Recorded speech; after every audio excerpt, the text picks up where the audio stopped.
Olá, seja bem-vindo ao Salto para o Futuro. Decorar datas, fatos e personagens por algum tempo era assim que os alunos estudavam história.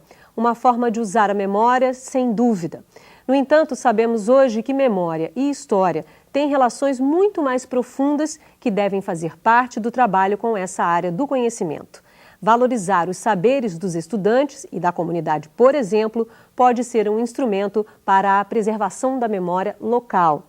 A relação entre memória e ensino de história é o tema do programa de hoje. Participam do debate Maria Carolina Bovério Galzerani, professora da Unicamp, Carmen Tereza Gabriel, professora da Universidade Federal do Rio de Janeiro, e Renata Augusta Silva, professora na Rede Municipal do Rio de Janeiro. Quer participar do debate? Então ligue para a gente. Nosso telefone é 0800 21 6689. O número do fax é 0, código da operadora 21 2232 3271. Para participar por e-mail, escreva para salto@tvebrasil.com.br/salto. Descobrir as histórias da pré-história do Brasil foi o desafio de professores e alunos de uma escola municipal no Rio de Janeiro. Com a chegada da expedição, comandada pelo navegador português Pedro Álvares Cabral, a história de um novo mundo começa a ser escrita e contada. Mas isso não significa que nesse imenso território nada existia ou acontecia. Aqui eles encontraram habitantes que chamaram de índios. Mas e antes? Vamos relembrar essa história? Nossos antepassados eram nômades. Da caça e da coleta vinham os alimentos. Da pedra, invenções importantes, como os instrumentos usados para caçar. Mais tarde, aprenderam a fazer o fogo e, com ele, os utensílios de cerâmica. Daí para o domínio do cultivo, eles passaram a agricultores, se fixando na terra. As pistas desses períodos da trajetória do ser humano em nosso solo são encontradas hoje nas paredes das cavernas, nas escavações. Os desenhos, pinturas rupestres, revelam a vida de homens e mulheres na pré-história, suas crenças e costumes. Os achados arqueológicos permitem compreender o seu cotidiano. A exposição Antes foi apresentada no Centro Cultural Banco do Brasil em 2004. Mais de 650 mil visitantes puderam ver 300 peças entre artefatos, objetos de arte e achados arqueológicos, além de um rico material audiovisual. A proposta? Proporcionar um mergulho na pré-história brasileira. Principalmente uma história que não foi escrita, não está nos livros oficialmente, mas é uma história que aconteceu. Tatiana atuou como monitora e recebeu esses alunos que visitaram a exposição com professores de História e Arte. A primeira dúvida surgiu logo na entrada. Afinal, o que caracteriza história e pré-história? A gente tem a diferença entre a pré-história e a história a partir do momento que o povo pode escrever as suas histórias. De acordo com o professor, um dos objetivos da visita à exposição era possibilitar que todos pudessem rever suas ideias sobre o que é história. Problematizar exatamente a história do Brasil. Que acho que a gente pensa muito em história do Brasil a partir de 1500 e é mostrar para eles que existe uma história, um período muito vasto de história antes de 1500. A exposição dividiu o Brasil da pré-história em 3 áreas: litoral, interior e Amazônia. Percorrendo as salas, os alunos fizeram uma viagem no tempo e descobriram, por exemplo, os segredos das armas utilizadas e fabricadas pelos nossos ancestrais. São pontas de lanças, flechas e raspadores. Eles não têm a tecnologia ainda para fundir ferro. É tudo pedra. E aí a gente, a idade da pedra, entendeu? Não é que eles só utilizassem a pedra, mas é porque a pedra é o material que fica. Fazer com que os alunos percebessem as diferentes características dos povos retratados na exposição era mais um dos objetivos do professor. São povos que estão vivendo em ambientes diferentes na mesma época e eles estão produzindo coisas diferentes a partir do seu próprio ambiente. Se eles percebem essa produção influenciada pelo meio ambiente, e o material que eles estão utilizando, o ferramental que eles estão utilizando, quer dizer, isso já é uma maneira de você fazer uma investigação. A tecnologia utilizada pelos homens e mulheres da pré-história também chamou a atenção dos visitantes. Observando algumas esculturas, eles descobriram que o barro, depois de cozido, vira cerâmica. E para o homem pré-histórico cozer o barro, o que ele precisa primeiro, ter feito primeiro? Do fogo. Ele precisou o quê? Controlar o fogo, né? Olha aí a tecnologia que esse homem já tem. Mais adiante, grandes urnas funerárias viraram objeto de análise. O foco era a arte dos povos pré-históricos. Isso aqui é uma pintura geometrizada. Eles têm sim a sua estética, mas junto a isso eles têm a sua função e têm o seu simbolismo. Só aí a gente já tem um mundo a desvendar. Foi bem legal para mim porque eu não conhecia tanta coisa assim sobre pré-história do Brasil.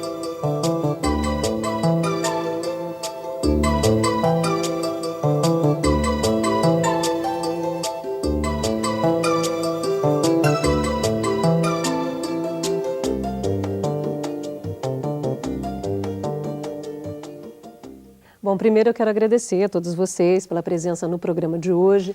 Começar pela professora Maria Carolina, como disse na abertura do programa, professora e pesquisadora da Faculdade de Educação da Unicamp.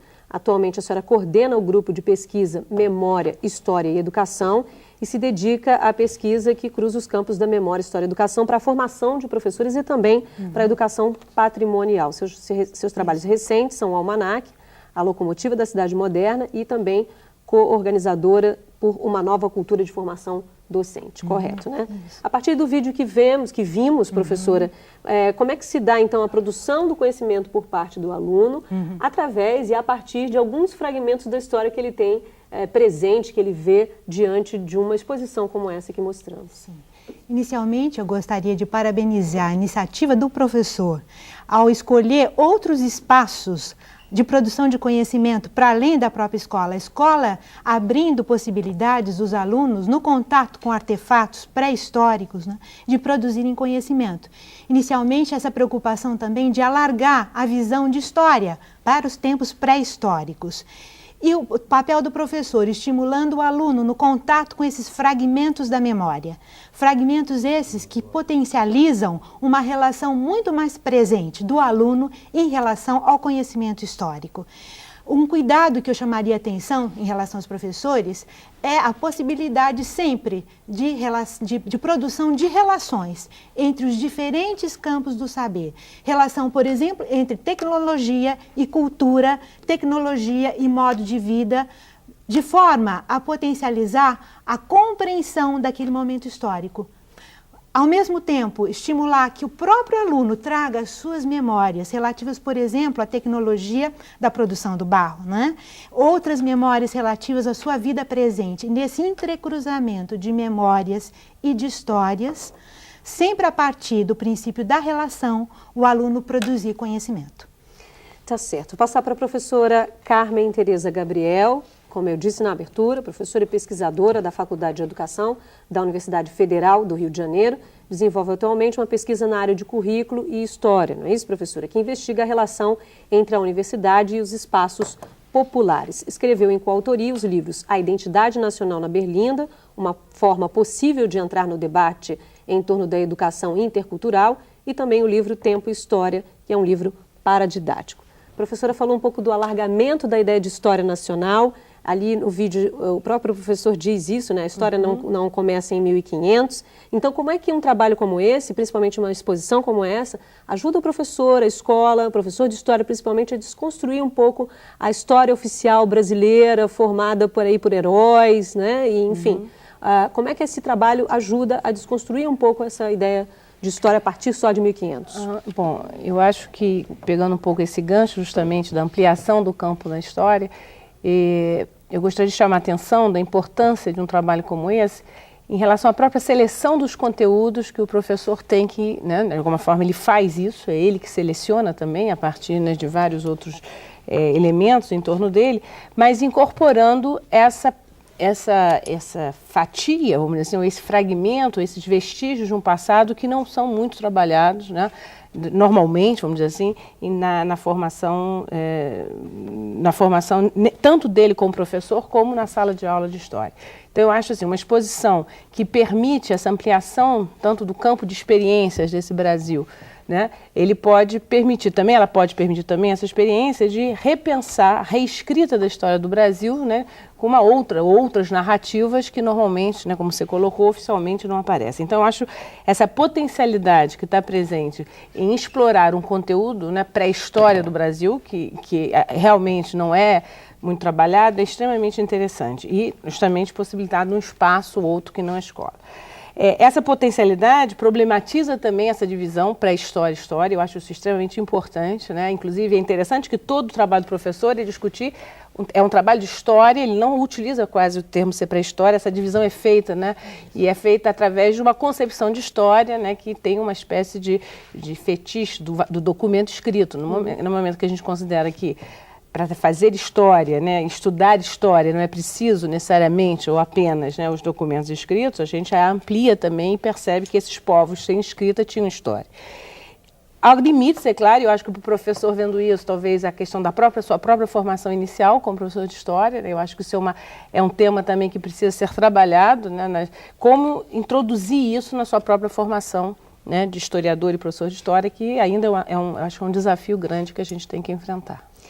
Ok. Professora Renata Augusta, da Rede Municipal, do Colégio Rio de Janeiro, da Escola Dinamis e do Centro Educacional Espaço Integrado. Autora do artigo Gigante e a Máquina, uma história sobre o bondinho do Pão de Açúcar, né? É um artigo que está publicado no livro Cidade Vaidosa. Seu tema de interesse é a história do Rio de Janeiro, os tipos sociais urbanos e sua relação com a cidade. A gente imagina, assim, obviamente, existe todo um trabalho de planejamento por parte do professor, desde esse planejamento, desde essa preparação, a ida a uma exposição, a ida a um museu, seja qual for essa exposição, há um desdobramento depois fora na sala de aula. Como é que deve ser esse preparo e também esse pós, essa saída da exposição numa aula de história, por exemplo? É importante o professor se preparar para essa saída, né? Comentar isso com o aluno antes. E o importante é você levar o aluno, até do ponto de vista de uma professora da rede municipal também, né? Na verdade, assim, é uma forma de você fazer com que o aluno seja sujeito do seu tempo, né? Que ele frequente esses lugares que são importantes, que também são dele, né? Ele sentir que ele pertence a esses lugares culturais, esses espaços, esses lugares de memória também fazem parte da vida deles, né? E interessante chamar atenção, né, nessa visita, não só para os conceitos de história, mas perceber a diversidade cultural daquele tempo, né? Assim, chamar atenção para que essa diversidade que ele vivencia hoje, né, também existiu naquele tempo.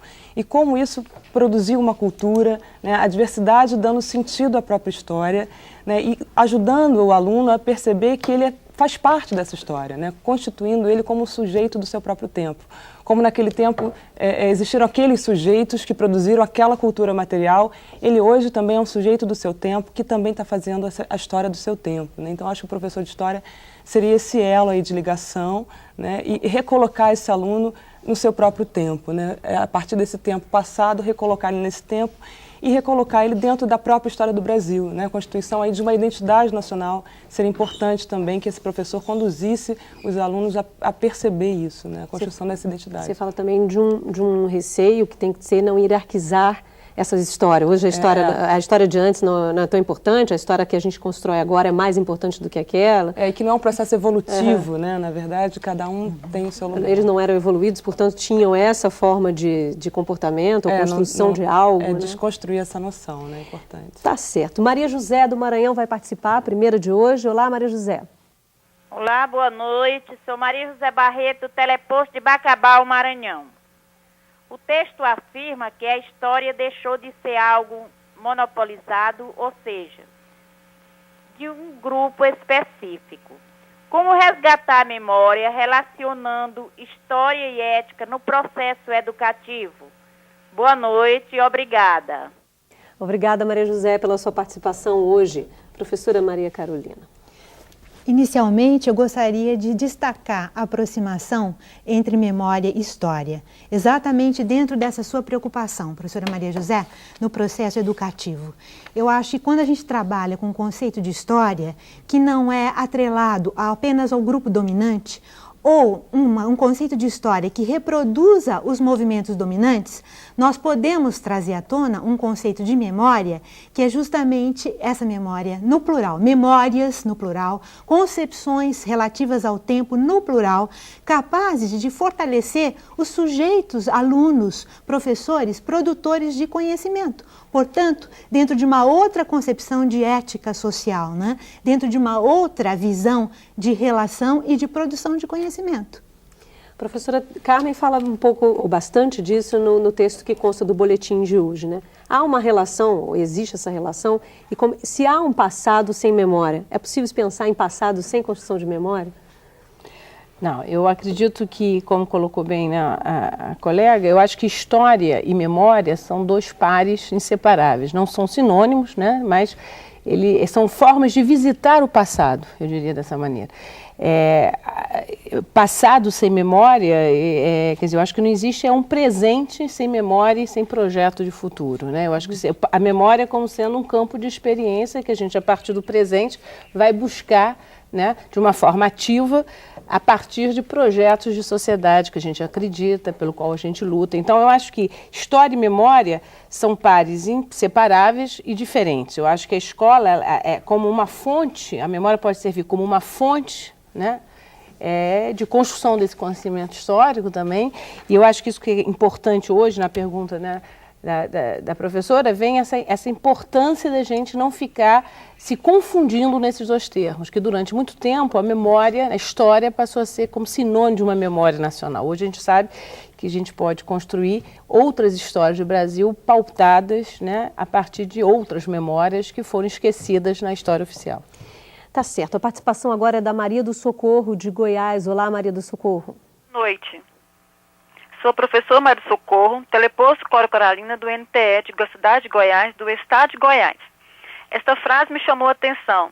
Saber histórico escolares, entre o dever da memória e reflexão crítica.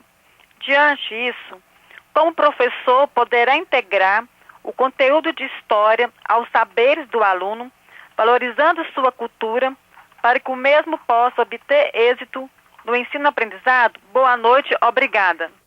Muito obrigada, Socorro, pela participação hoje. Professora Renata. Bom, eu acho que o professor pode começar a fazer esse trabalho buscando a própria realidade do aluno, né? O aluno trazendo algumas coisas que construam dentro da sala de aula essa memória desse aluno, né? Qual é a memória do grupo social ao qual ele pertence, né? Quais são esses elementos que constituem a sua memória.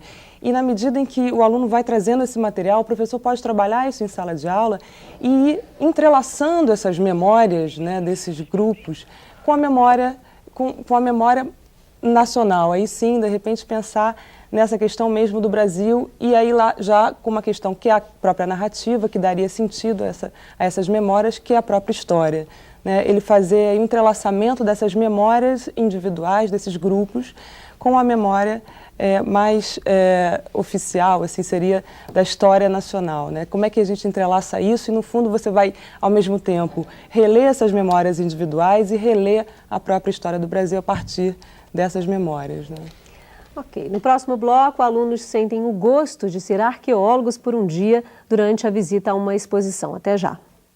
Hoje, a função da memória é o conhecimento do passado que se organiza, ordena o tempo, localiza cronologicamente. Na aurora da civilização grega, ela era vidência e êxtase.